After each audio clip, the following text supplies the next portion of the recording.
news, everyone. All right.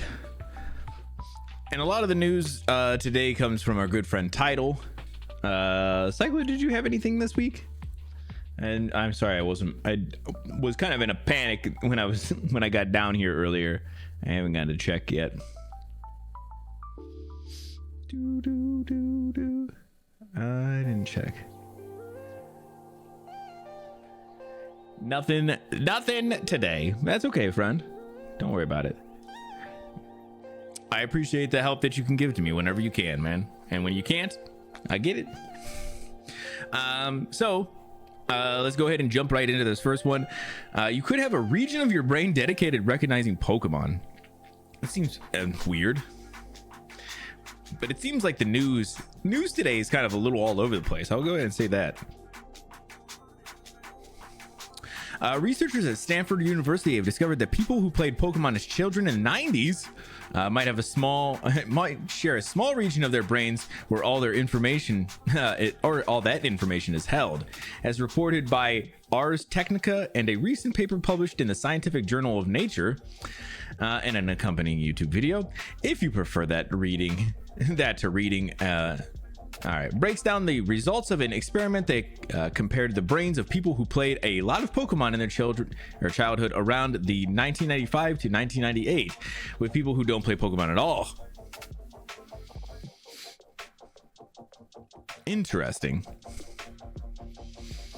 Hey, Vash man, don't worry about it. Just listen on in. When shown images of Pokemon from the original Game Boy mixed in with other stimuli, a specific region of Pokemon players' brains lit up consistently in response to Pokemon. That means that the information is stored in the same part of the brain across all, or at least most, people who have had that similar experience. So, wow. They talk about how things in your childhood can really affect who you are as a person, and you know, all those kinds of things, and you're just seeing how much and more of that is becoming truth, so much so that it is wiring your brain and wiring it very similarly to how people who also had that shared experience.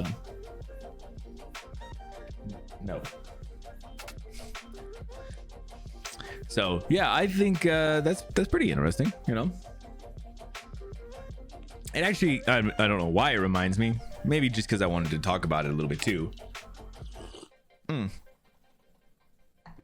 I was recommended a movie, I think it was by Benign, called The Imitation Game.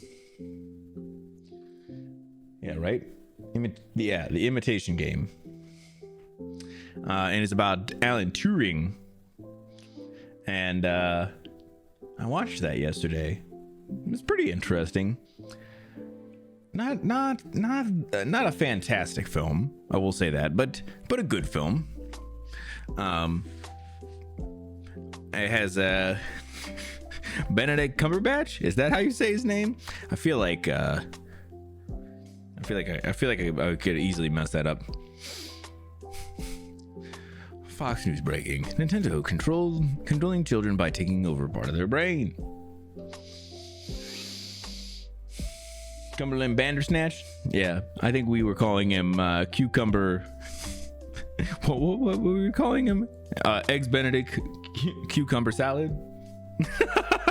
It's the last night. Ugh. Yeah, but it was pretty decent. If you guys haven't seen, it's called The Imitation Game. I saw it on Hulu. I think Benign said it was on Netflix or something. I was just hungry, but you're not wrong. I could have took a Eggs Benedict cucumber salad. But yeah, a lot of that just ends up dealing with how his brain is wired and him kind of wiring machines and stuff like that. It's pretty interesting. All right, let's keep moving. Mozilla says Apple's new browser rules are as painful as possible for Firefox. I know that they must have updated the rules. Maybe we talked about it, maybe I didn't. I don't really remember. Apple's new rules in the European Union mean browsers like Firefox can finally use their own engines on iOS. Although this may seem like a welcome change, Mozilla spokesperson Damiano De Montel tells The Verge it's extremely disappointing with the way things turned out. We are still reviewing the technical details, but are extremely disappointed with Apple's proposed plan to restrict the newly announced browser engine kit to EU specific kits. The effect of this would be to force an independent browser like Firefox to build and maintain two separate browser implementations, a burden Apple themselves will not have to bear. Oh, surprise. Apple is making things harder for everybody but themselves. Yeah, that's not shocking, not even slightly. But that's interesting. So they're saying, interesting.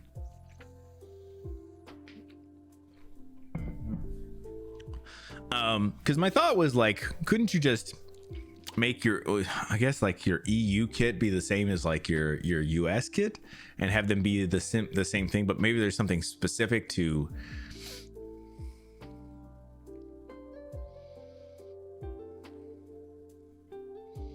Yeah, maybe you can't because they have to be, one has to be compatible and the other one's not allowed to be compatible. So I don't know. Very, very fucking weird.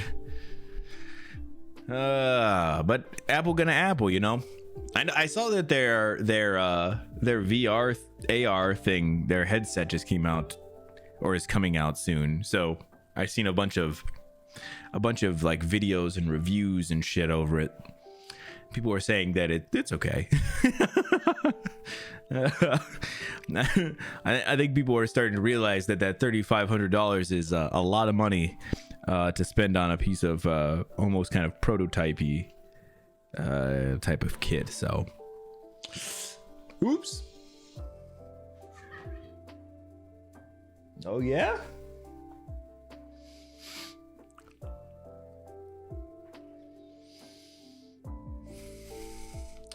200K pre-orders. I think that they were like limiting like a certain amount of how many pre-orders they were going to take too, so maybe that's why there was only 200K.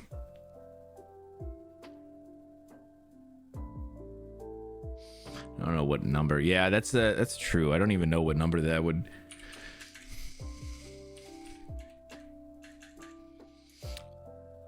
Yeah, because I think that I was trying to see, like, I think I had heard that they were limiting how many pre-orders they were going to take. So okay, this is obviously not at all in just profit, but if they did sell all 200,000 of those pre-orders at the $3,500, that is $700 million.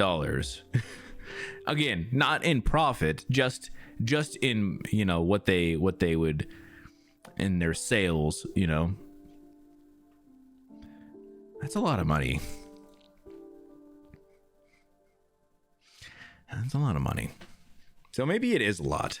Yeah, I couldn't remember if I saw it was like 200 or 300K, something like that they were kind of limiting it to. So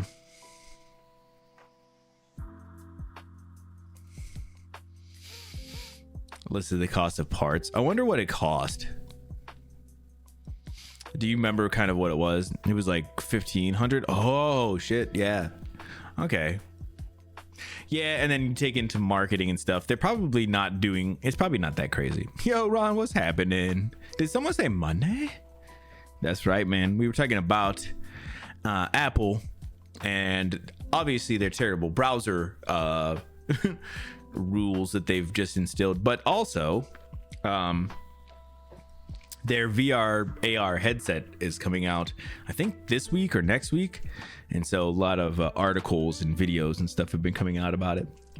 So I've been, I checked out one that was showing like an opening, an unboxing, you know, type deal. And then I read part of an article about it. It was from The Verge. That's actually partially what reminded me was, it was The Verge that was reviewing it. And I was kind of reading some about that. They were saying that it's pretty okay. But you know what's not okay? Vince McMahon. I'm pretty sure everybody knows Vince McMahon is a piece of shit. You know, whether you watch wrestling or not, people kind of know who Vince McMahon is, and they, like I said, I think they all know that this dude is a piece of shit. So, but apparently he is going to be resigning from. Oh, sorry, I wasn't trying to click on anything. Resigning from whatever he was doing with WWE.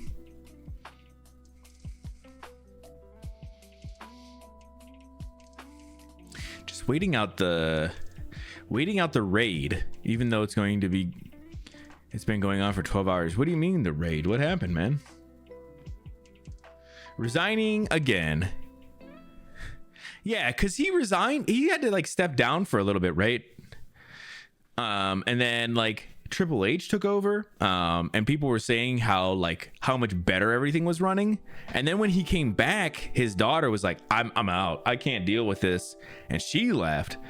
And then this is going on. So Rain. Oh, bro, you said raid, and I was like, oh my god, bro. Ron lives in World of Warcraft. Oh my god, that would be crazy. All right, well, be safe out there, Ron, man. I mean, listen, obviously, you know, I know you're not leaving yet, but when you do, just be careful, man. Yeah, this one does look quite bad. So Vince McMahon is going to be resigning from Endeavor-owned sports group after horrific rape and sex trafficking claims. I don't know if they go into full details about all of this. I don't know if I want to go into full details about this. I'm just going to read the first sentence of this, and if you want, you can look into it more if you would like to. Just know that he's going to be obviously leaving the WWE group, whatever it says what their group is. And I'm going to go ahead and just say that's a good thing. I think there's going to be some charges brought up against him as well. So, slammed by allegations of rape, defecation, sex trafficking, and more, Vince McMahon is out at WWE and UFC parent company TKO Group Holdings. That's right. Out of all of those, I mean, all of them obviously are terrible. Defecation, that's the one that I had heard about. And I mean, I heard about a lot of it, and I was like, defecation? What the fuck? Again, this dude is an absolute piece of garbage. And I'm glad he's gonna be fucking just away. I know that this is not gonna hurt his money or anything like that. It's not gonna hurt him in any kind of meaningful way. But god damn it, what a just absolute piece of shit.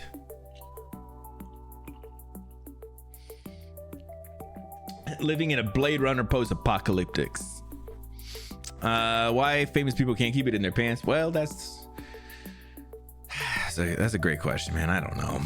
And it's so much worse than that. The dude is just a terrible person. Yeah,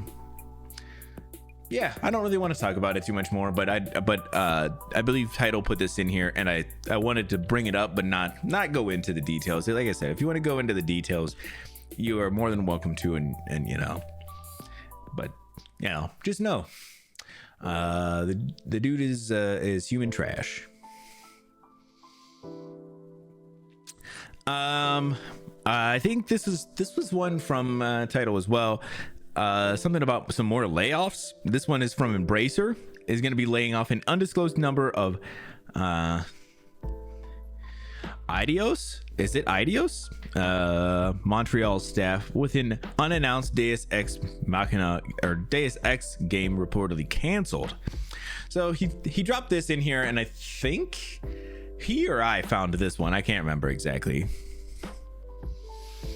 Embracer Group reportedly canceled Deus Ex video game as layoffs hit Eidos Montreal. So yeah, I think this just kind of goes over everything that is going on with that? It's just, yeah, like I said, there's always gonna be more layoffs. It just fucking, that's the world we live in now. Talk about old samurai movies. We could. I was just talking about Ron. I know this is not a samurai movie.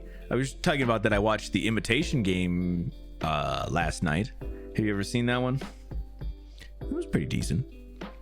Embracer Group has reportedly canceled a new Deus Ex game that was 2 years in development and laid off some of its staff at Adios Montreal. According to Bloomberg, the unannounced third mainline entry in the Deus Ex series was supposed to enter production later this year. However, developer Adios Montreal will reportedly focus on an original franchise instead.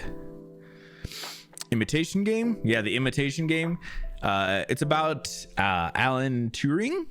So if it mainly focuses on Alan Turing during World War II, and his work with the British government to crack like the code, like the code that the Germans were using to send like encrypted messages and shit. The Enigma machine. Yeah, that's right. Yeah, it was really sad. Although through most of the movie, they're definitely showing him in a pretty good light. But yeah, towards the end, they definitely get into some of the later stuff of his life, and it's pretty crazy. But yeah, it's the Enigma machine stuff, and it's really cool. It's really interesting. It was interesting because we were watching it and trying to understand how his machine worked, because how it's basically like how like computers work now, just on a very like basic level. Because it was like, I think it was 1940 something, right? That he was working with them. I can't remember exactly what the dates were or what the years were. Yeah, something like that. And so he pretty much just makes this giant thing, and it's it's basically a computer, and it's checking to see if it can figure out all the things. But I was like, the inputs are so strange. I would love to see more about how that machine worked, though, because I'm like, yeah, the dude's very interesting, and obviously the way he was doing it and everything, I was like, but I would like to.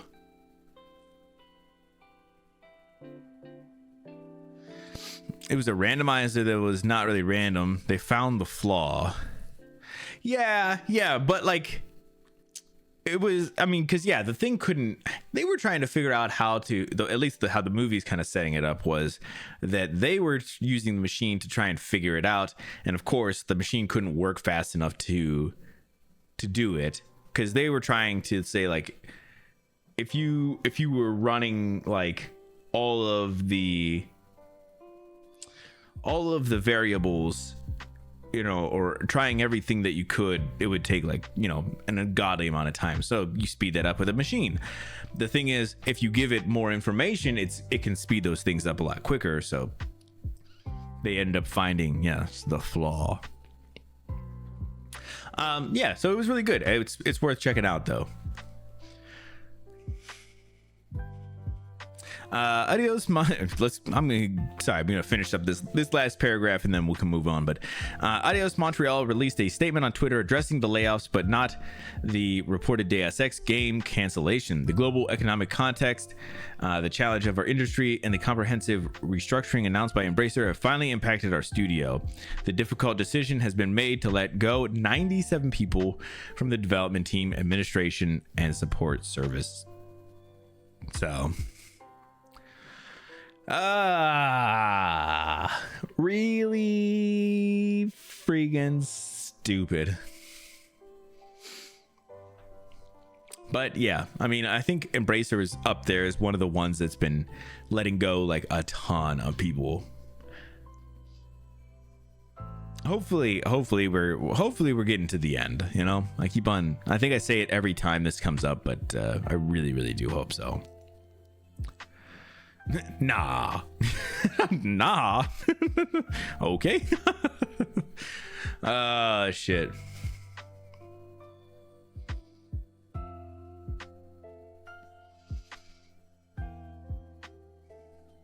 There is no end. Yeah, that's how it feels right now, man. Man. Yeah, that's how it feels. Then we die. Oh my god. Damn. Well, that's an end, though, right? That's kind of sad, man. All right. Blizzard's new president, Joanna Faries, is a former Call of Duty and NFL executive. Interesting.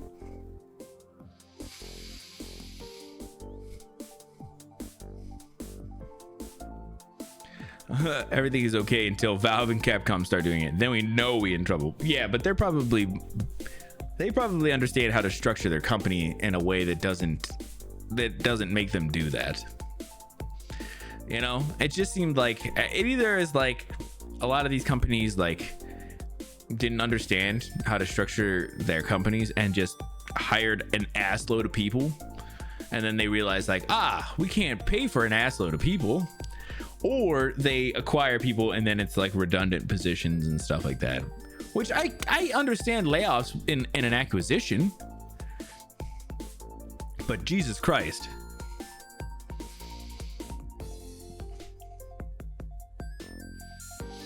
Economic conditions or whatever the economic conditions are not the problem. It's that at the time when they were hiring all those people or bringing in all those people or keeping all those people was during like when the pandemic was really happening in 2020 and everything, and then now they're all kind of like realizing that they really can't afford to have that many positions, so they're all kind of downsizing now. But I think it feels like a very odd time that they all are doing it right around now, which makes me wonder if like there's some kind of tax benefit for not having them on the books at the end of the year, because a lot of it was right at the end of the year, or if there's something that they're trying to do, you know, now. It seems very interesting. I don't know. Everything to me always feels like there's some kind of money benefit. I mean, obviously of not having the employees, but it always feels like there's some kind of money benefit behind all of it. Like, why would they all be happening like almost like all right at the same time? I don't know. Okay. Excuse me. All right. Well, sorry. I guess we're not going to read too much about this, apparently. Bloomberg wants me to pay some monies. You sons of bitch. I don't want to pay nothing. Apparently Blizzard got a new president, and it's a former person from Call of Duty NFL or something. I don't know. Whatever. Fuck Blizzard. God damn it. I hate news websites because they all think that they're like gonna be the one that gets people to like register, even if it's for fucking free. Like Bloomberg, who the fuck you think you are? Why do you think I'm gonna register with your site? To read that article? No, I'll go find another article very similar somewhere else. You're not gonna be the only one, man.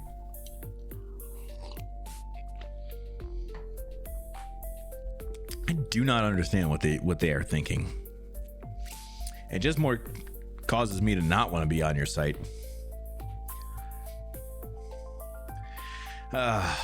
Jesus Christ. Bungie has revealed it's created a Destiny 2 dating sim internally. Interesting. So apparently there's a dating sim for Destiny 2. Listen, Bungie is, you know, obviously just an absolute standout company right now. So I feel like they're putting out everything they can just to get people to be like, listen, like, we're not that bad, guys, I promise. In a surprise revelation, Bungie, the developer behind Destiny and Marathon, has confessed to considering and even creating a Destiny 2 dating sim internally. This is from a recent roundtable interview where several Destiny 2 developers and media outlets discussed details about Season of the Wish. Season of the Wish's narrative? Okay. The new Warlord's Ruin Dungeon, and the future of Destiny 2's storyline. During the Q&A session, staff designer Clayton Kisko mentioned that the team is happy about the positive feedback received from the community for the new activity, the Coil, which was introduced in Season of the Wish. Take the wins where you can get them, you know? Kisko also added that the team is considering the possibility of introducing more activities similar to the Coil, as they are eager to continue exploring this concept. I don't know what the fuck the Coil is. Following Kisko's comment, the PR overseer made a joke about whether Bungie had experimented with a dating sim. Although the question was meant to be a joke, someone actually answered it. The lead narrative designer at Bungie, Jonathan Toe, revealed that the company had created experimental games, including dating sims, during game development jams. We have, what do you call those, game jams, and stuff like that has been made in the game dev jam within Bungie. Not much information was disclosed about the internal Destiny 2 dating sim, apart from that it is real. Yeah, how many people actually would want to fucking play a dating sim for Destiny? Is there that? Does anybody know like any actual characters from Destiny? Because come on, ain't no way. I know they got like, this looks like a person, right? I don't even want to play Destiny. Same. But like, okay, so a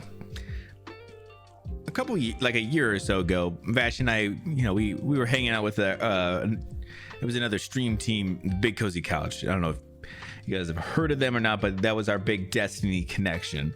We didn't ever play Destiny, but they always did. So a couple of the times we would watch, we would kind of see what's going on.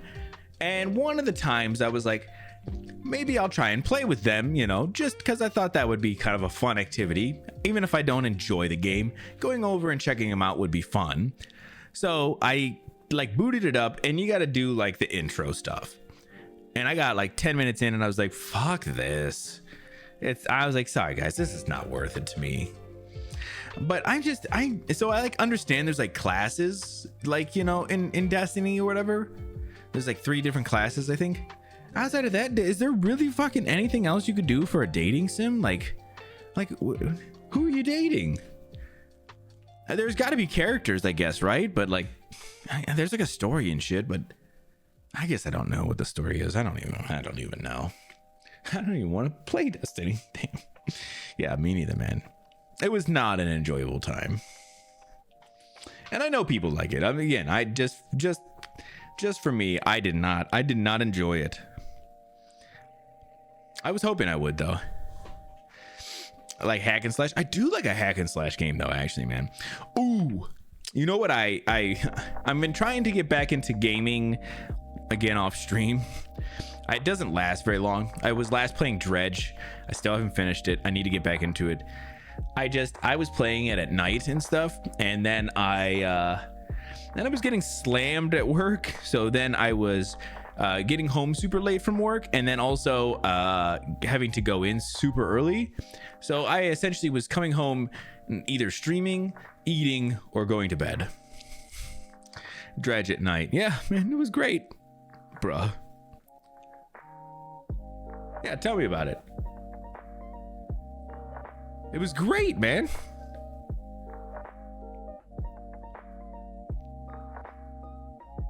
What is Dredge? Oh, it's like an indie kind of game, Ron. It's like a a Lovecraftian horror fishing game, but it's really good. It's a lot of fun, and you can like play out a day within like 15 minutes. And so I would just do a couple of days at night of like exploring and fishing and stuff, and then I would be done, man. Yeah, I mean, it worked out pretty okay. It wasn't great. I would like to play more of it though. So last night I jumped on, not Dredge though. I jumped on some Legend of Zelda again. And I was getting into some Tears of the Kingdom since I was like, I want to play this game more. And I played for like 10 minutes and then was immediately at a temple, and I was like, God damn it. I didn't know I was this close to a temple. So now I'm like back invested in that again. So listen, Breath of the Wild took me like a year and a half to beat. So Tears of the Kingdom will probably be the same. Best pick up and go game in a while. Yeah, it's been great, man. I loved it. I really, really enjoyed just the pick up and go aspect of it, because it lets me do like a day or two and then be like, cool, I'm out. Yeah, I just need to do some more exploring. I kind of got stuck at a part right now. Dave the Diver is also good for that. Really? I didn't get to see much of Dave the Diver, so I would be interested in checking out more of that. It's on my list. All right, let's go ahead and start talking about the Suicide Squad stuff, because this is a lot of stuff, and it's honestly kind of crazy and a little bit actually kind of sad. I was actually feeling for it. It's like a bunch of mini games, but I got 20 minutes. Dude, that sounds great though. Okay. Yeah, it's on my list of stuff. Like I said, I wanted to play. I just haven't gotten into it. I was gonna buy Dredge and Dave the Diver on Switch. And then I was like, man, I might save Dave the Diver and buy it on something else. I couldn't remember what I was gonna buy it on, but Suicide Squad. Ew. Yeah, listen, I don't think this. All right, I'm gonna be very upfront about this too. Like, I don't think this game looks good. I don't think this game looks good for me. Again, everybody kind of has, their own preferences in games or whatever, but I can't get into this game. But the launch of this game, had so much issues at this point. You don't think? I mean, I don't know. It's had so much issues, and they're just ongoing at this point. Like, they were having like a bunch of like issues with like release dates and having to push it back and a ton of shit. And now they are was pulled after an hour after the deluxe edition launch bug. So Rocksteady Studios has been forced to pull Suicide Squad Kill the Justice League offline just 1 hour into its deluxe edition's early access launch due to a bug that automatically completes the player's game. So as soon as you start the game, it completes the game. It says that you have everything.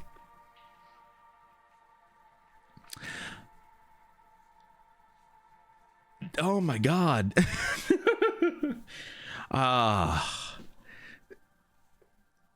Like that's some speed running stuff right there. Ultimate spoiler. Yeah.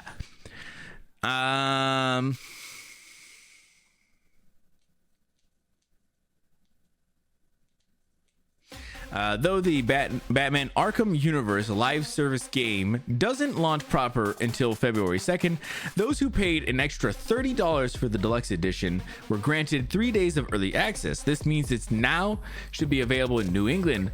But as reported by VGC, the game is currently offline and will be for several hours.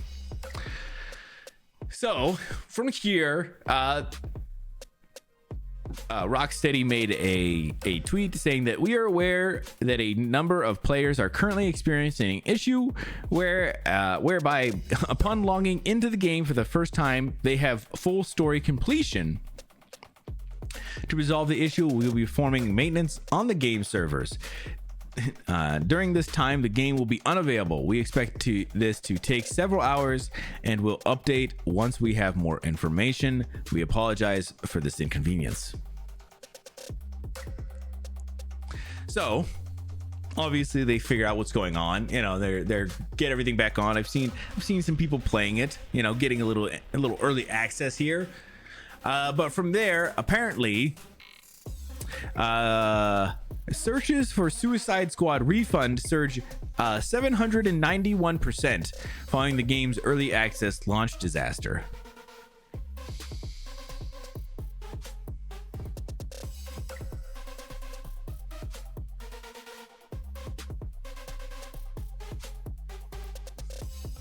Yeah, so I just feel like this game has not been able to catch a break. And whether you think it's going to be good or you don't or whatever, if it's not for you, if it is for you, I don't know, whatever. I can't help but feel kind of bad a little bit. Like they've not had any success. When you let execs make major decisions for creative projects, yeah, man, I don't know. Like it seems very like this is like one of they call it a live service game, so like it has to be online all the time. I don't understand that. That seems like a stupid fucking decision to me. And so they had to pull it offline so nobody could play it. I don't completely understand what the fully online or always online thing is about. Revenue, deadlines, scoop quality. Yeah, but they pushed the game back like a whole bunch. Like they missed a bunch of their deadlines. Like they were there. Like they could have done it, man. I just don't understand what's I don't know. I feel like the devs are getting rushed into some shit that they didn't want to do. Live service equals money, or at least they think so. Yeah, there is some like microtransaction shit you can do, and you know, a lot of that kind of stuff. So it sucks, man. I played only the first Arkham game, Batman Arkham game or whatever it was. I only played the first one, but it was a good game. It was fun. And now this is the shit that they're getting up to now. Like that, I just feel bad for them.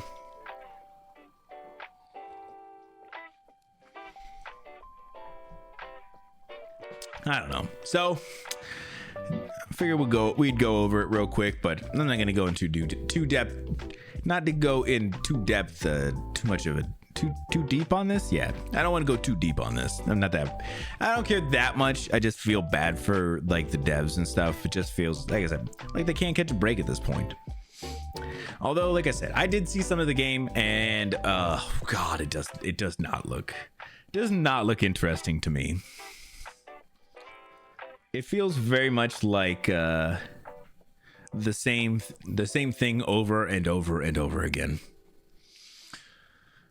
All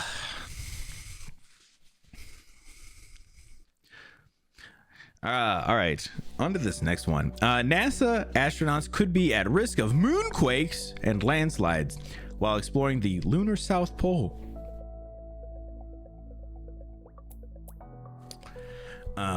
I mostly just put this one in here because I was like, moonquakes? That's an interesting term. NASA astronauts setting up a base near the lunar South Pole could be put at risk by regolith. Is that how you say that? Regolith? Landslides and moonquakes, according to the results of a new scientific study. I need plenty in here to tell us how do you say regolith or regolith? Something like that. I've never seen that word before in my life.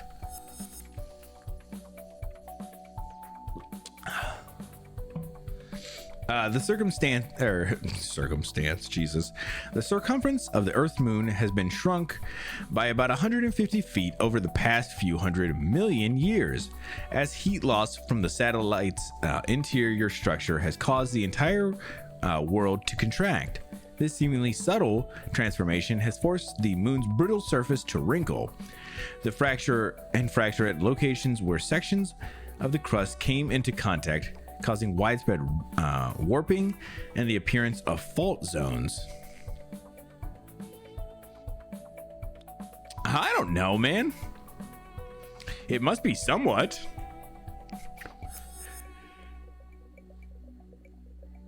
There must be some kind of danger if they're making headlines about it. According to a new study published by the Planetary Science Journal, the moonquakes generated by activity at the fault lines could pose a significant threat to astronauts attempting to establish a permanent base at the lunar South Pole as part of NASA's planned program of Artemis missions. So they're saying that there could be some issues with a permanent base, man. So you understand now? God, man. As we get closer to the crewed Artemis mission's launch day, it is important to keep our astronauts, our equipment, and infrastructure as safe as possible. Said paper co-author Nicholas Schmer. Schmer. I don't know how you say that dude's last name. Names are one of those ones I cannot get around. An associate professor of geology at the University of Maryland. This work is helping us prepare for what awaits us on the moon, whether that's engineering structures that can better withstand lunar seismic activity or protecting people from what's really dangerous zones. All right, well. Just a slow news day. Well, for NASA, I guess, man. Damn. I think every day's a slow news day for NASA, except for like those couple of a year that they have that are fucking bangers, dude. Yeah, I mean, listen, I just thought moonquakes sounded interesting. Landslides, interesting. Yeah, I'm interested. I don't know about the Artemis missions that much. I don't really know too much about them. Banger suits though. Look at those space suits.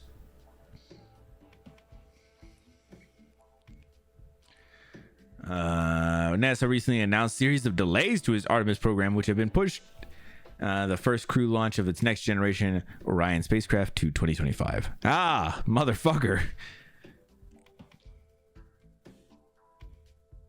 Oh, we won't even return to the moon until September 2026 at the earliest. God damn it. Shit. Well, that's too bad. The James Webb Space Telescope is killing it. Yeah, bro. Those, I just was thinking about it the other day. I wanted to check out some more stuff from them. So many weird discoveries. Yeah, I'm excited to check out. I wanted to. I need to make myself a note about that at some point. Screw moon landings, bro. I like moon landings. I get that it's not that important, as it once was, but it's still. I think it'll be really interesting if we can make a spot on the moon, because that's kind of what we're building towards, actually having like a stationary base there. God, that'd be so cool. Where's your sense of wonder, discovery? Where's the joy? I don't really see the point of having a moon base because we can, man. That's what it's about being human, man. We do shit just because we can. What do you mean, bro? Who are you?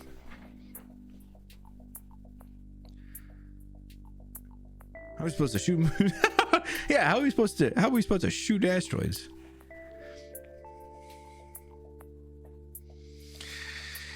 It's expensive. Meanwhile, our climate's going to shit. Well, that's right, man. Well, that's why we're going to the moon first, and then we're going to use the moon as a launch pad for going to Mars.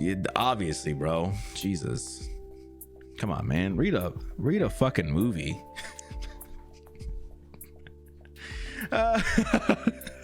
All right, so Knives Out 3 will reportedly begin filming this year.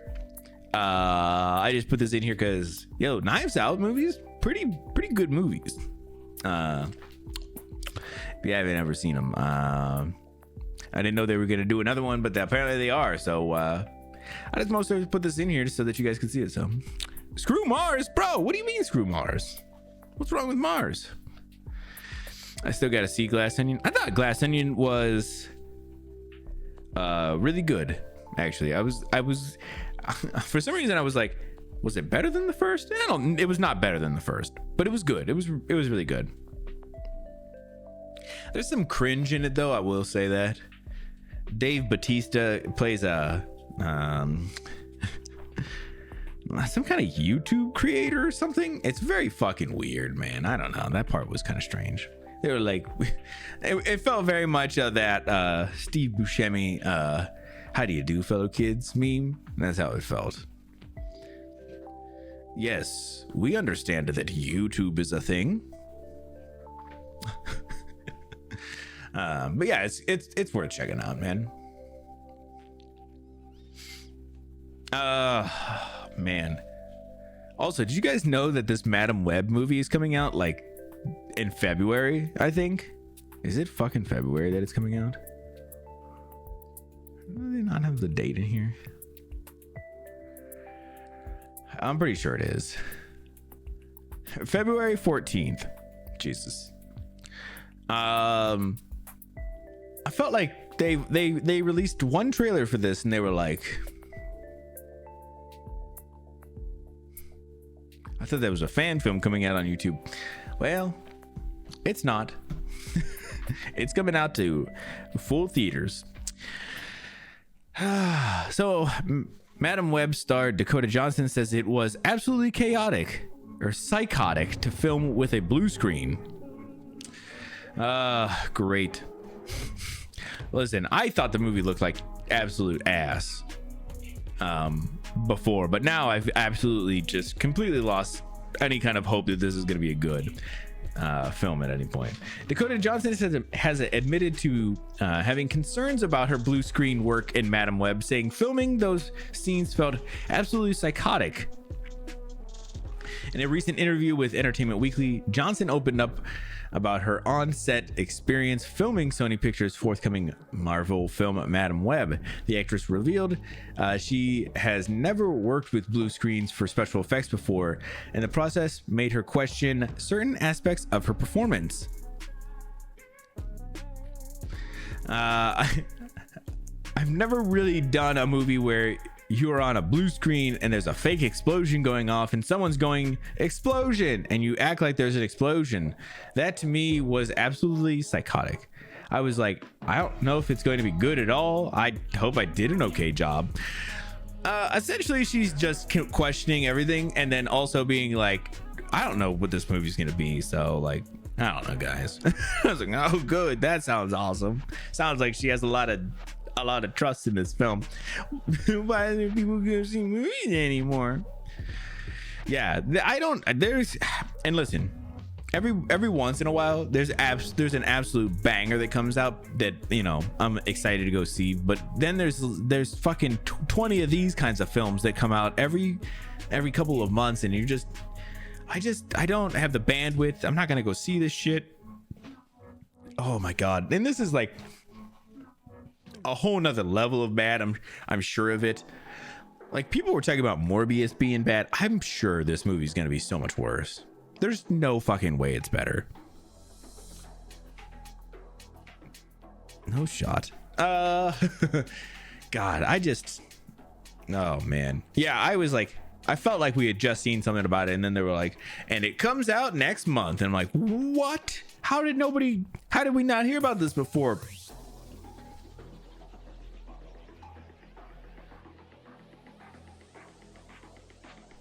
Oh, Jesus. But yeah, I don't get it. Won't sync to, man. Yeah. Yeah.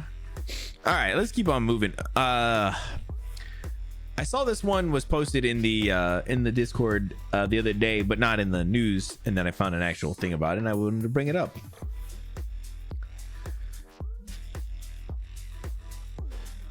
Oh, re-releasing the movie? Yeah, that's true. That the re-release was the most embarrassing thing I've ever seen. Oh man, actually, who was it? I couldn't remember what the guy's name was.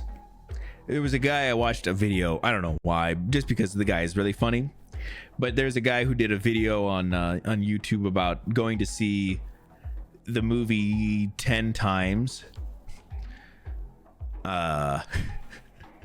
Oh my god, memed into oblivion. Yeah, and so this guy goes and sees it 10 times. Who the fuck was this?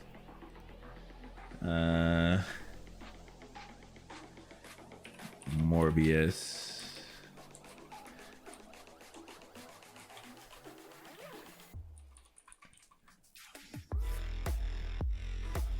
Oh shit, it wasn't 10 times, it was 5 times. I went to see Morbius 5 days in a row. Oh, Eddie Burback.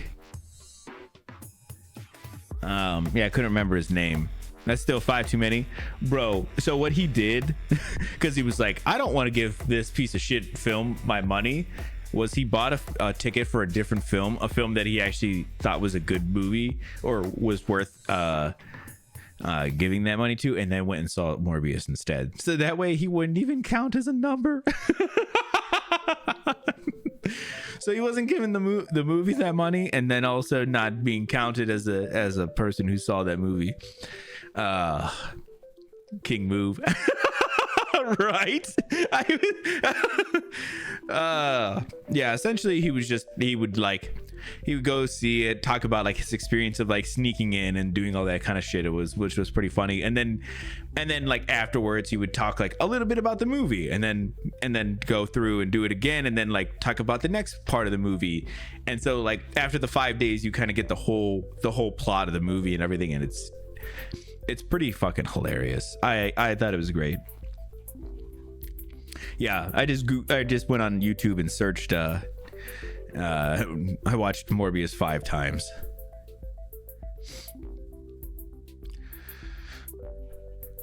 It was exceptionally good.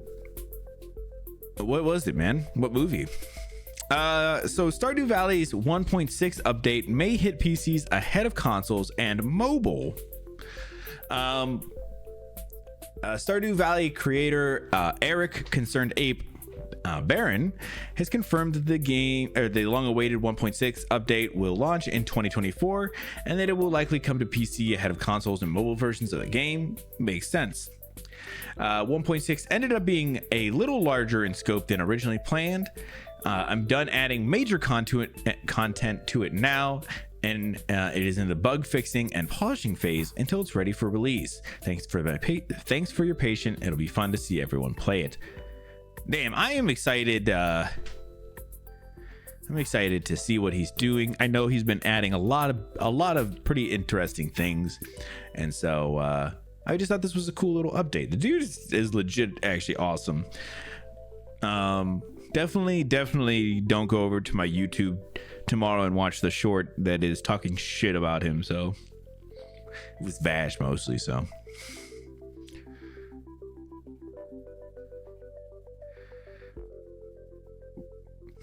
is it Durgon or is it Dragon? There's a podcast called Worst Idea of All Time, and they watch the same movie once a week. They always slowly descend into madness.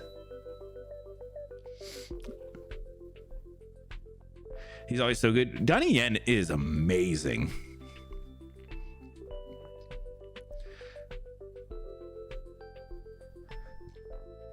Don't watch YouTube. Got it. Oh, so it is called Dragon. Okay, cool. I wanted to try and take a look at it sometime, man. I'm just saying, it was totally Vash who was talking shit about him, though, man. It wasn't even me. Eric Concerned Ape seems like a dude, like a real bro, man. I'm just saying. It's on Netflix? Ooh, I like to hear that, man.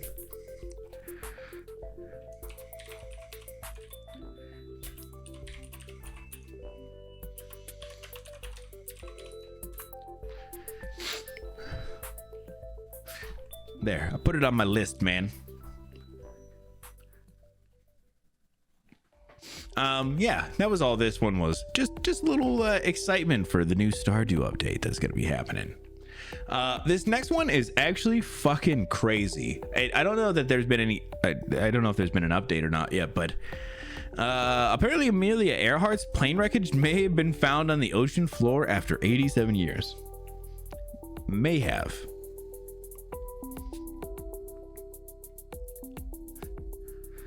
This is fucking wild stuff.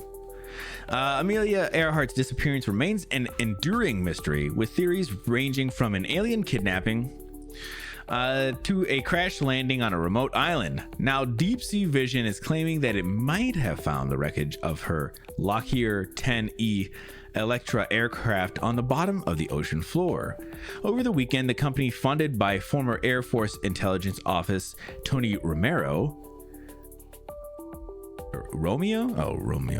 released sonar images on social media of what it claims to be Earhart's plane, which you can see below.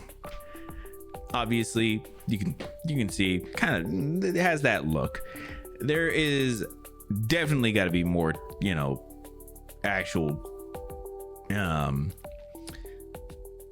verification of such things. Nah, bro, what do you mean nah? What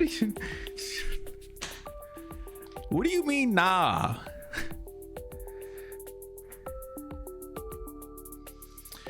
Earhart faked her death and she lives on Mars now. The fuck are you talking about, bro? What is the rain causing you to have some kind of like panic attack episode, man? Like, what is going? Oh, so now you all about Mars.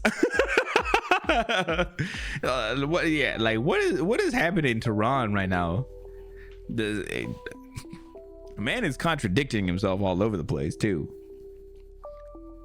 He loves Mars now. Mars is real. That's how social media comments usually go. Yes, it is. Yes, it is. It's either that or some really terrible accusations about people who are just making a video from a game, a game about, maybe there was some pee in the game, but you can make accusations against me, like, damn. I mean, that person, damn, it's messed up. On July 2nd, 1937, Amelia Earhart and navigator Fred Noonan took off from Papua New Guinea, nearing the end of their record-setting journey around the world, never to be seen again until today. I just don't believe it. I don't believe it until it's happened, but it's very, very interesting. This could potentially be it. I think it's punctuated with do your research. Yeah, but I agree though. Like, listen, this is very, very cool. They're gonna have to do more investigation. They're gonna have to actually prove that that's what it is. But it is a very interesting development that could result in finding out what happened.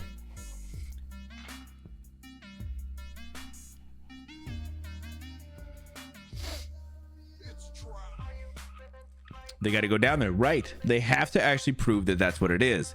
You can't just show this and say that's what it is. Which they sound like they're saying found what appears to be. So they're even saying like it might not actually be, but we're expecting that it kind of could be. So if it is, and we do get an update, I will try to make sure I update y'all. But could be very interesting. A long lost question of what could have happened, and we may soon find out.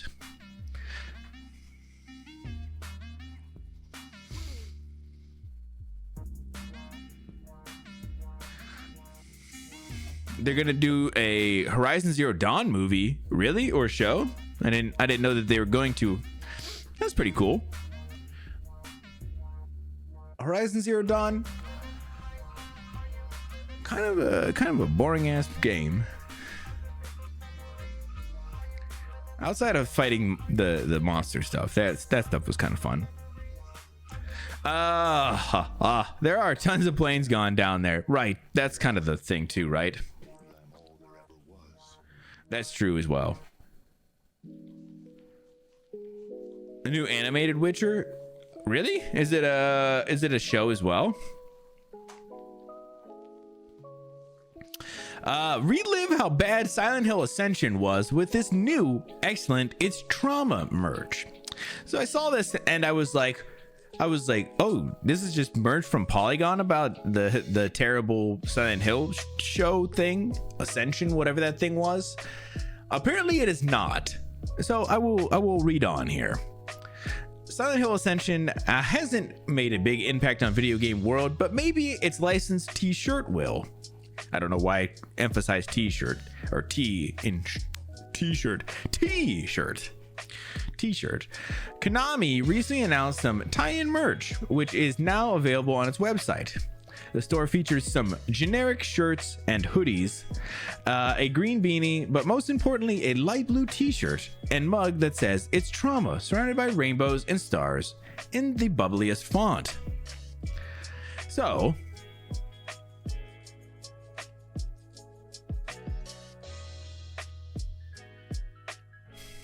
how dare you? Listen, if you enjoyed it, that's super awesome. I did not like that game. If you've ever wanted the most emotionally problematic merch that looks surprisingly great and reflects how you feel on the inside, this is the purchase for you. So I was like, what? So this is officially licensed merch from Konami. Listen, I know a little bit about Silent Hill Ascension. I know that game was, or that experience was dog shit, and that it was a pay to win weird fucking, I don't know, scam of a game thing. Whatever.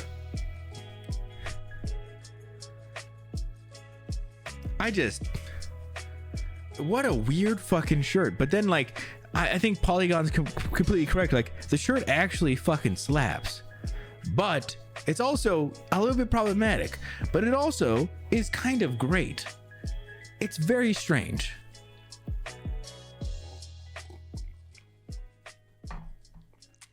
I don't know. Mom, can we have Monster Hunter? We've got Monster Hunter at home. It's Horizon. Yeah, but like not very. It's like even worse. Young Chucky Alloy, bro.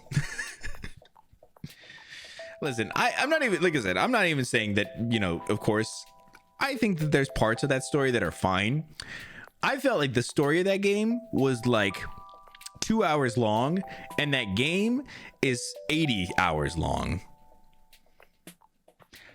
It just, you know, it just didn't match up. Like, it didn't feel like it vibed with how long that game actually fucking felt. It felt way too goddamn long for what, you know, for what it was.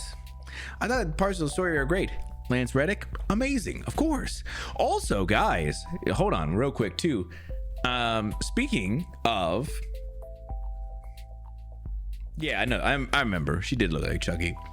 And this is not a this is not time for spoilers, Ron. I'm just saying it because I haven't seen it yet, but the last episode of Percy Jackson comes out. I think it's today, and it's not for a little bit still, I think, actually. But I'm pretty sure Lance Reddick is actually cast in the show, and I didn't realize he was. So, just so you guys know, a little bit more Lance Reddick in our life. And live action Lance Reddick, as far as I know. All right, so let's move on from the It's Trauma shirt to something that is way, way, way funnier. Take a look at this sweet fucking master. Take a look at this sweet Dune 2 popcorn. Oh, hold on one second. Let's check out this holes. No way you can really tell like which hole to go into. Oh, you can tell which hole to go into. Yo, plenty what's happening. Welcome on in, holes. Yeah, take a look at this Dune 2 popcorn bucket, guys. I don't know. I think Vash and I have it set to choose the most recent. Like if you're playing a certain game, that it'll try to choose a clip from that game that you've been playing. And I think what's happening is there's probably just that clip right now or something like that, and it's just always choosing that clip then. I don't know. But welcome on in, Plenty. We were just talking about moonquakes and landslides on the moon because they were talking about the Artemis missions, and they're wondering if it's going to be an issue with permanent residency on the moon. I just can't fucking believe this though. Who thought that this was? How about flesh teeth holes? Yeah, but also, you think someone's gonna put their pee-pee in that, right?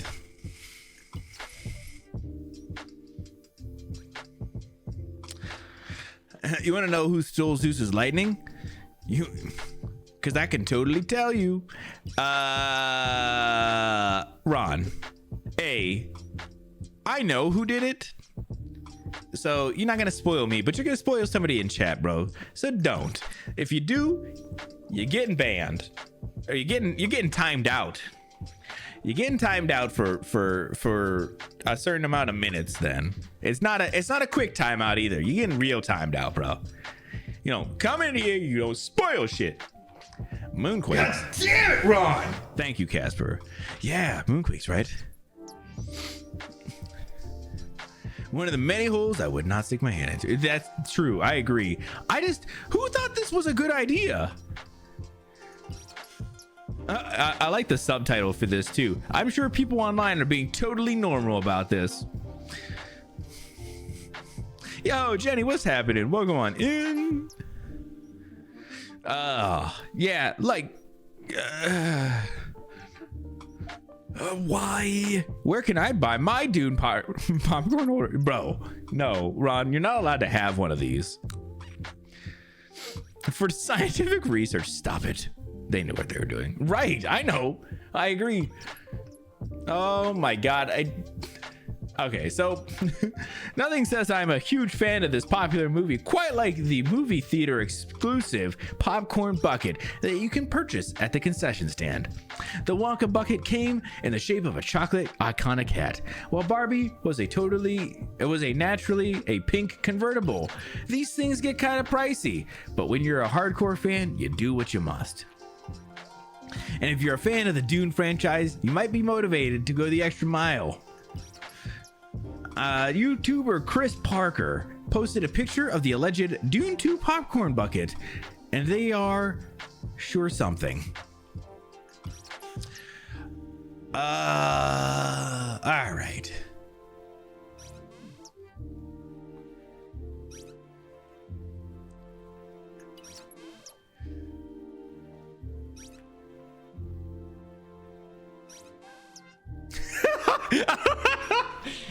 Shit. Sorry, I was reading this person's one. Oh, I wasn't trying to click on it, but there we go. Here, let me come back over here. I'm not gonna read it out loud, but you are more than welcome to read it. It's pretty funny.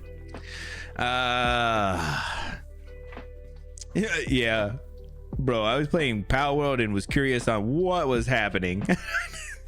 It's a thing. It's weird. I don't know who makes these, like who, like it can't be like the movie company, right? It's totally like the movie, like the theaters, right? The theaters are the ones who construct these. I don't know who makes these, but oh my God, they're bad. Who thought this would be a good idea? Well, somebody. Of course you can. Right? I thought that was pretty funny. This is AMC. Of course you can. So I just wanted to make sure that you guys saw this. So if anybody goes and gets a Dune 2 popcorn holder, please, I'm gonna need pictures in the Discord, videos, please. Let me roll this back a little bit. Pictures of just the popcorn holder. I don't want to see. All right, listen.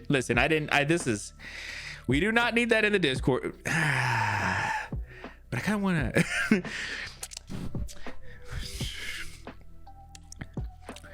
I'm trying. How do I word this so that it's not. I don't want to see anything graphic, or sexually or not. You could make that an opt-in channel for that. All right, here's what I would say.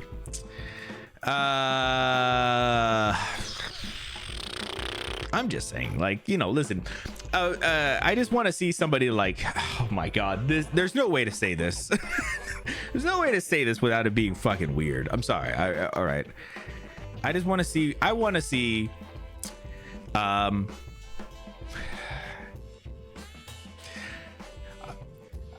want to know what the worm's mouth teeth are made out of. Like, are they just rubbery? I'm curious. Not in that way.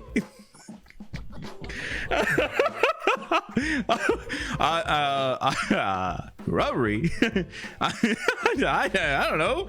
How do you put your hand in there or anything else? I guess. Only one way to find out. Oh my god, hold on, let me come back up here again real quick. Yeah, was not I was not thinking about it when I said videos. I'm whatever.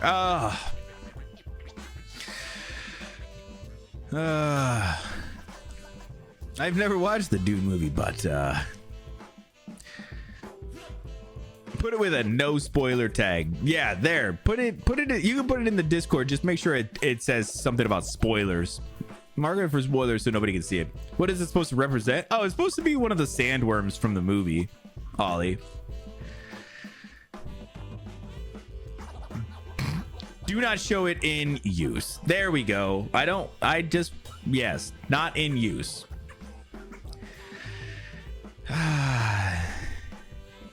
It's a popcorn bucket. I know, but it's fucking weird. All right, well, don't. Here's what I would say. If you get this, pictures are welcome in the Discord. Videos, you need to mark them as spoilers, so that way people can avoid them. And if anybody has anything weird happening in those videos, out. I feel like I don't have to say this, but Jesus, it's a very versatile bucket. Oh my god, it's not. It shouldn't be. Textured. Yeah, are they smooth? No. Light plastic. Oh my god, I don't even know. Oh shit, what's happening, Sherry? Oh my god. Yeah, listen, so there you go, guys. We still have so much more news to go over, but I feel like nothing's gonna top this, obviously, guys. Like, look at this thing, man. Oh shit, I did not expect this. Oh fuck. All right, guys. Yeah, let's move on from the popcorn bucket. I don't want to look at it anymore.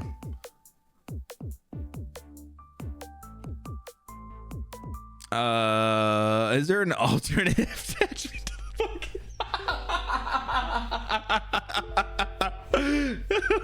Oh fuck. Oh man, you know, listen. I'm sure someone could make something for you if you needed something. All right, let's oh my god. Stare into the abyss and it stares back. So many, like, not like teeth. God. So guys, let's move away from the nastiness that was that popcorn bucket, and I wanted to show you. Yeah, get it out of your system. Well, that's not how I would want to phrase that either.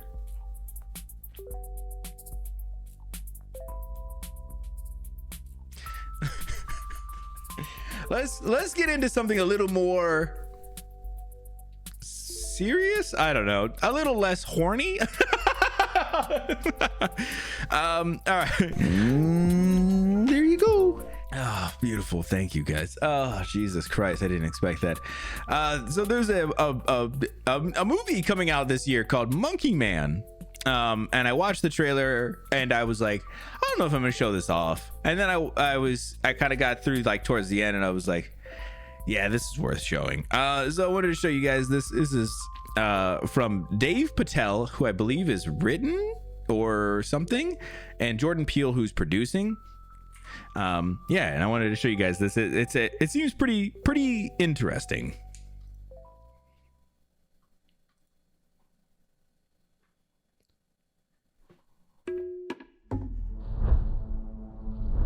Close your eyes and you will find yourself. When I was a boy, my mother used to tell me a story of a demon king and his army. They brought fire and terror to the land. Until they faced the protector of the people, the white monkey.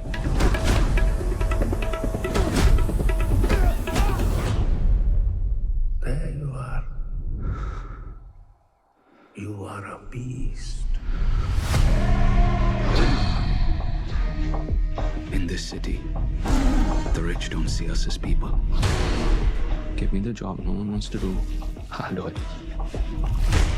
Anyone who forgets their place, it doesn't turn out well for them. This is not the place to work if you can't handle that sort of stuff.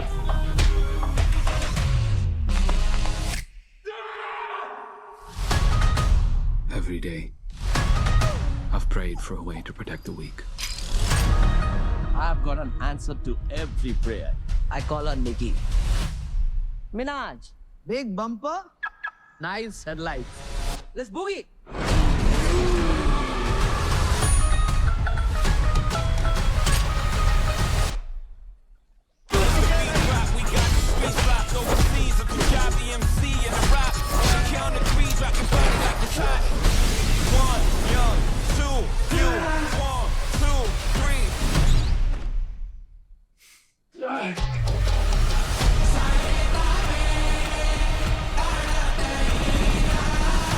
You need to fight for your mother, for all of us. Anger will not quiet your soul, my son. Don't call me son.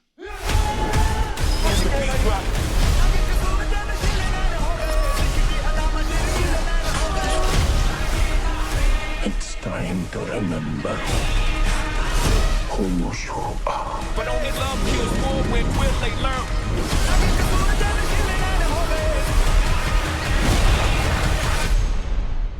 Just one small ember can burn down everything. Mark you. Ladies and gentlemen, are you ready for a fucking fight? 1, 2, 3.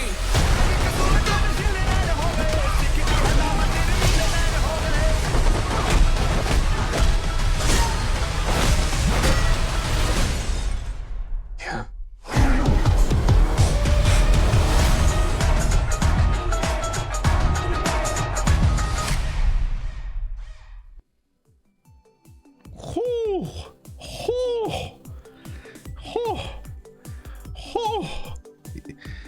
Oh man.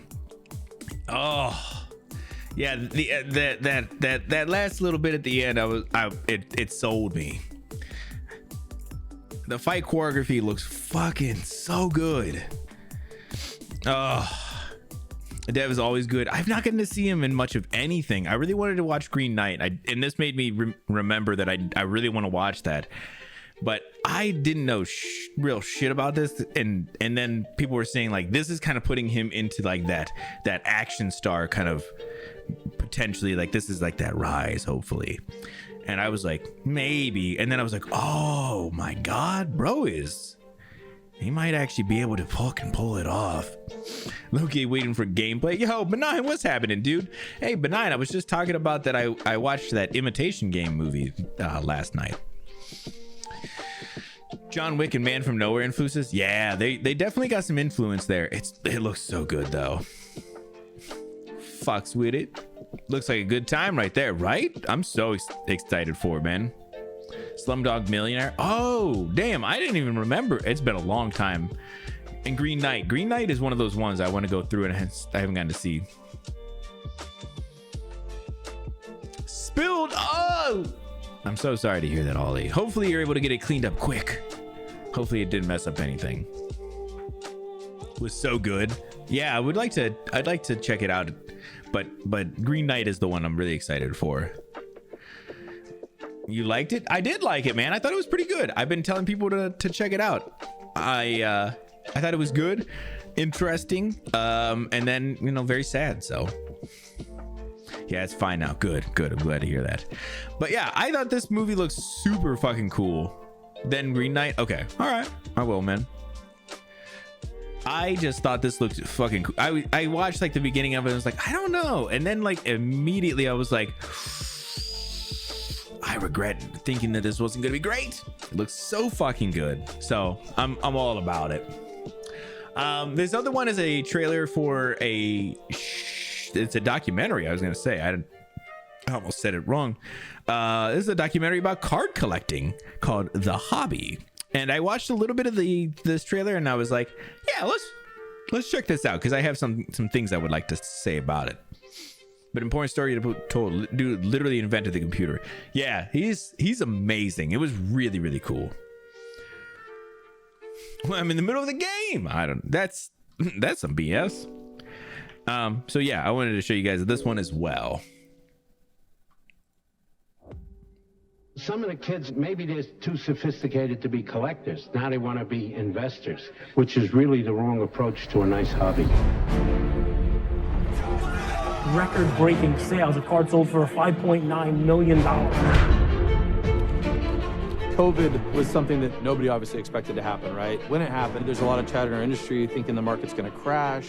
And then come April, everyone started getting into their old collections. Oh my God. There's people that view collecting as, you know, it should just be pure collecting, not about the money, but enjoying collecting the items and owning them.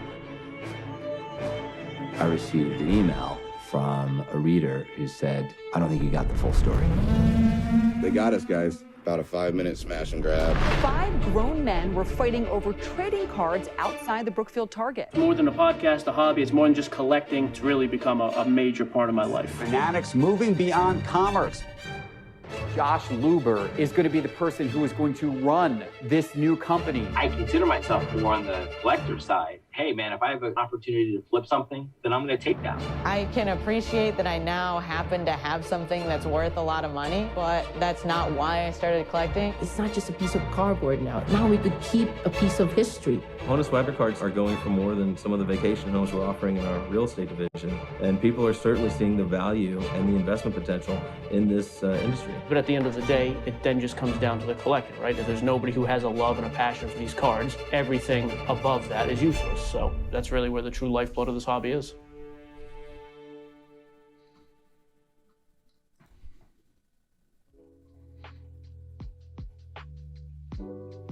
I recently started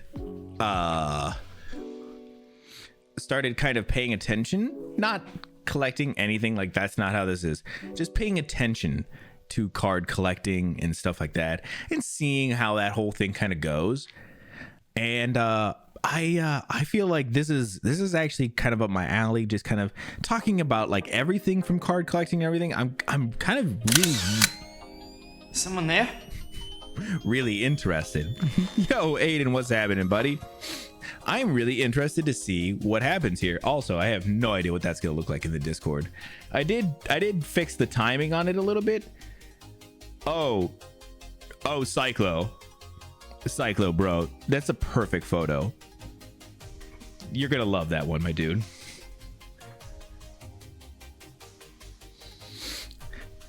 But yeah, I've been starting to pay attention to it more, and I'm kind of sold. I kind of want to see. I'm not gonna be the hobbyist guy, but I want to check it out.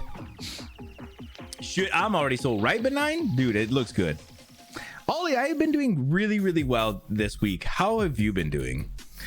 Luber. I know, right? Wonder how school is going for him growing up. I know, right? Because I like to play the card game. Oh, really? That's awesome. Even though I was always play by myself. That's really cool that you actually play the card game. I'm like that you get to actually do that. I know people who they collect them and then they just collect them. I always think it's cool when people actually use them. Very nice, right, dude? That was a good one. I tried to offset the timing just a touch more. I'm doing fantastic, Aiden. How are you, man? I appreciate you coming in. And if you guys didn't know, Aiden, flashed me while we were hanging here. But during that flash, the bot that I have for the stream went ahead and took a photo and threw it into the Discord. If you would like to check it out, make sure you jump over there. And if you haven't joined already, join up and look at how stupid I look sometimes. That Wagner card going for over 2 million. Yeah, they talked about it. Isn't that crazy, man? They show you the play settings and the rules. Yeah, I used to have one of those back in the day. They're really, really cool, Ollie. That's really, really awesome. And like I said, it just makes me happy. Minecraft Dungeons. Oh, Minecraft Dungeons is so cool. Actually, we got raided from somebody who plays Minecraft Dungeons last week. Our good friend Lone Wolf Pack. She's really, really cool, and she has been playing a lot of Minecraft Dungeons lately. Seemed like a really awesome game, actually. But yeah, so I thought that was going to be a cool cool documentary, and I would like to check it out. So I figured I would show it to you guys because I figured there's probably a couple people who would be interested in that thing. Okay, so 4 more real quick. I know we're definitely running over on time than I would usually spend for news, but news takes as long as news takes. So we'll go through these last couple real quick. There's a couple of people who are Volition veterans who got let go recently. They're going to be forming a new studio, Shapeshifter Games, and they're going to be working on Xbox Game Studio projects. It's because of the popcorn holder, yeah, but that was actually super worth talking about. I thought that every so often we get one of those, man, and they just make me so happy deep down. A group of veteran developers who used to work at St. Rose Studio Volition teamed up to form a new studio named Shapeshifter Games. This makes me super excited. I would like to see more of this shit. These people who are getting let go or laid off or whatever, kind of starting up their own, things. I mean, I know it's not feasible for a lot of the company, people and companies and stuff, but this is fucking sick. The studio revealed on LinkedIn its headquarters is in Champaign, Illinois, and is intended to be a code development studio. That means that the plan is to partner with other developers and publishers to support them. Wizard. He's extracting magic from those beans. Look at this, dude. Stop. I did just finish my coffee, so when we do take break, I'm gonna be filling back up. Ollie, the coffee wizard. This means they plan to partner with other developers and publishers to support them in the creation of their AAA games. This is so cool. Like I said, this is what I was hoping for more of these companies to be doing.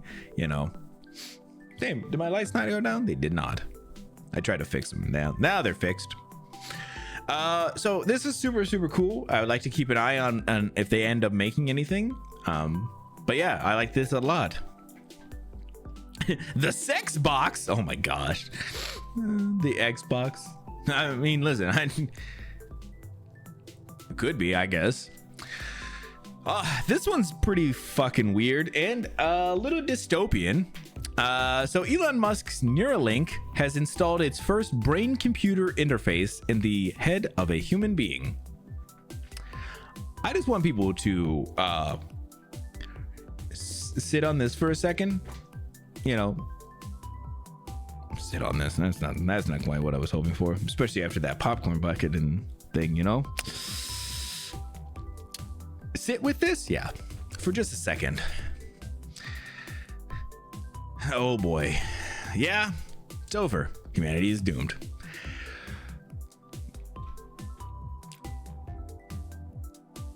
Yeah, I feel like this is very strange. So I believe that the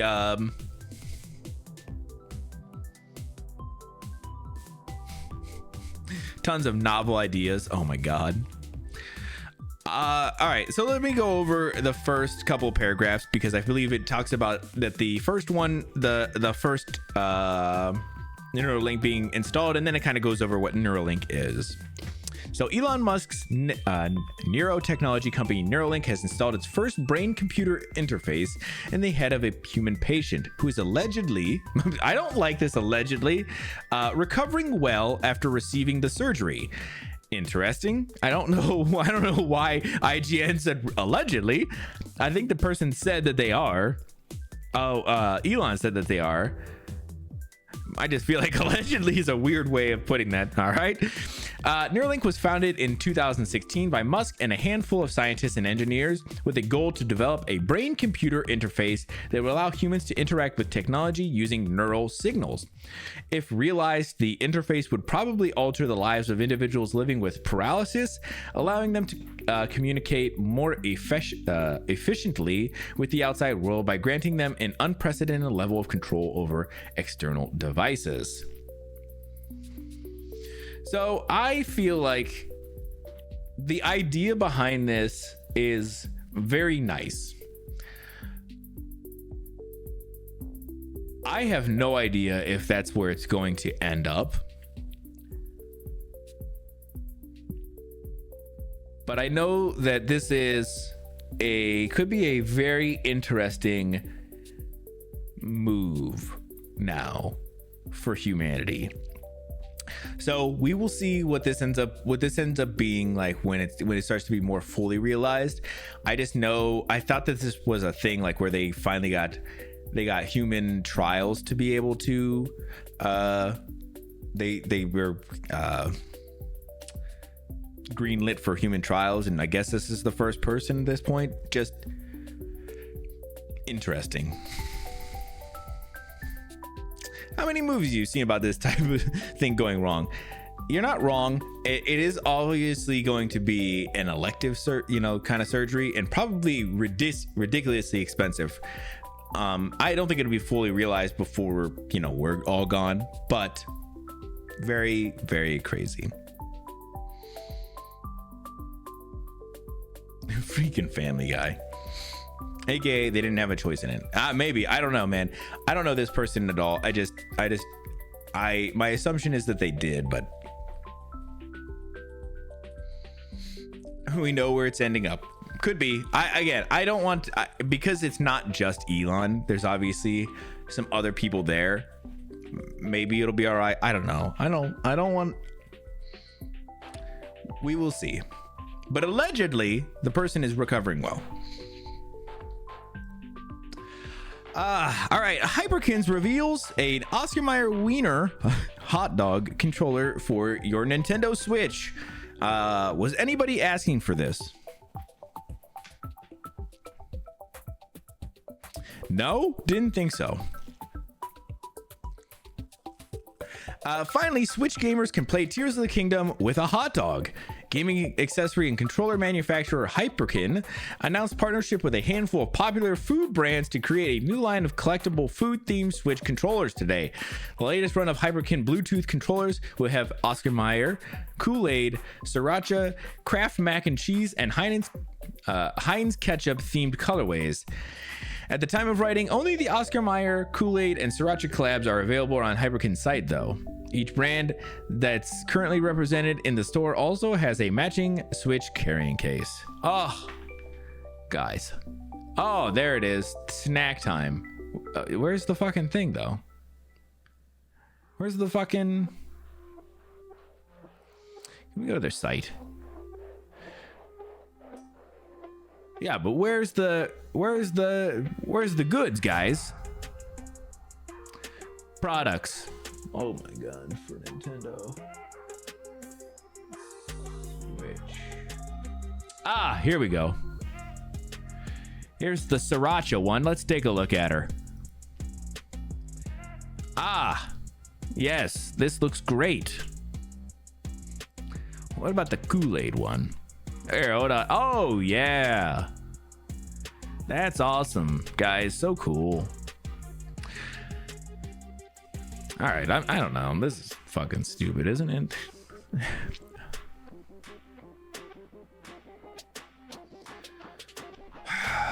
Why? I don't understand. That doesn't make any sense to me.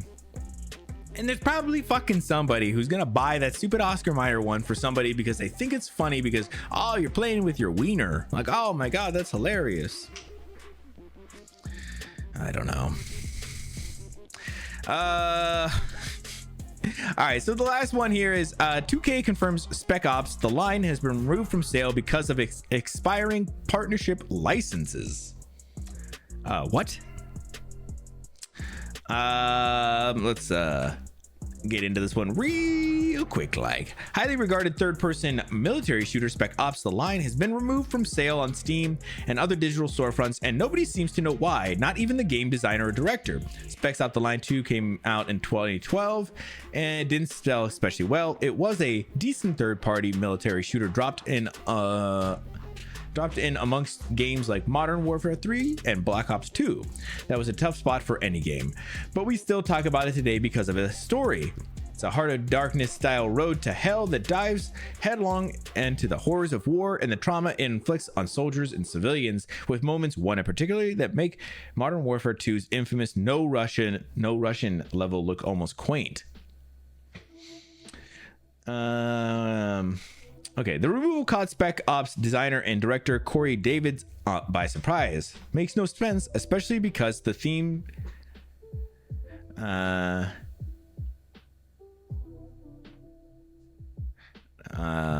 really do hope there's a good reason for this. It's almost insulting. Makes no sense, especially because the themes portrayed in Spec Ops: The Line are more relevant now than ever. Why has this happened to K/Steam?